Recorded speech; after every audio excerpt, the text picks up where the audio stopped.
Ever seen those Wall Street movies in which traders lose everything and jump out of buildings? That's what happens when margin trading goes terribly wrong. Although margin trading can make you more money than regular trading, one wrong move can wipe you out. By the end of this, you'll know exactly how margin trading works and how to avoid the deadly mistakes that ruin most beginners. After years of studying investing, I know this for a fact. Debt can speed up your wealth building. If you do it properly, you can make more money since you have more cash to invest. But get it wrong, and your money will vanish faster than half the universe after Thanos snapped his fingers. So what exactly is margin trading? In short, it's when you borrow money from a broker to buy more stocks. It's like using your friend's money at the casino. You might double it, or you might owe them a very awkward phone call. How much you can borrow depends on the broker and your track record. Like a mortgage, you need to put up some of your own money. If you're buying $400 of Tesla stock, you would need to put up at least $200. Your investments are collateral, and when you sell them, the broker takes the money first.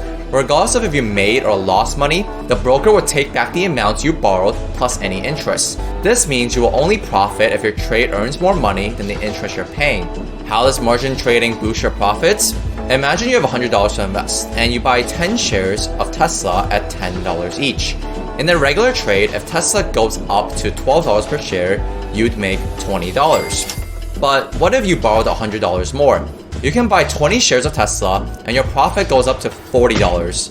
But what if instead of going up, Tesla went down to $8 per share?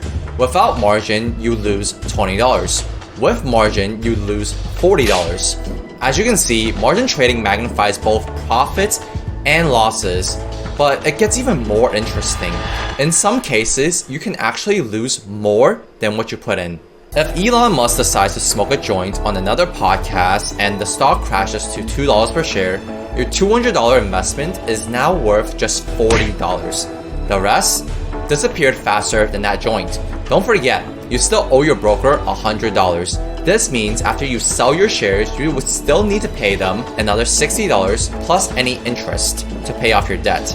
In short, not only did you lose your initial investment of $100, but you also had to give your broker another $60 plus interest to pay back your loan. At this point, you might be wondering, why can't I just wait for the price to rebound and sell then? Normally, you could, but you can't do that in a margin account, and this is how people get killed. Since you're borrowing money from a broker, they want to make sure they get their money back. To ensure this, they will draw a line in the sand called the maintenance margin. Anytime the value of your Tesla shares drop below that line, your broker will tell you to put more money in or sell some of your shares to reduce your debt. If you ignore them, they will sell your shares for you. It's like the investment version of your crazy ex keying your car after you dodge her 22 missed calls. Except this time, the damage might cost you more. Let's say your broker has a maintenance margin requirement of 30%. To calculate how much you must have in your account to avoid a margin call, you would use this formula. Account value equals to margin loan divided by 1 minus maintenance margin percent. In our previous example, you would get a margin call if your account value fell below $142. If you don't want to go bankrupt, you must stay above the maintenance margin. But how exactly do you do that? Here are 3 rules. 1. Practice risk management and don't over leverage. Just because your broker lets you take out $100,000 doesn't mean that you should. 2. Diversify. Just like investing in a regular account, you shouldn't go all in on a single bet. 3. Use asymmetric risk/reward.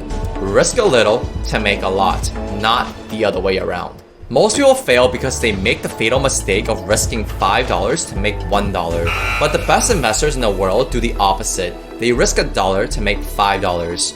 From 1980 to 2008, Paul Tudor Jones, one of the best traders in the world, didn't have a single losing year in his flagship fund. How can he accomplish such an impressive feat? Asymmetric risk/reward. With that said, this principle was just one piece of the puzzle. If you want lasting success in the markets like he's had, mastering the other pieces is critical. Our next video will break down his top 4 rules for long-term success. If you haven't already, make sure to subscribe.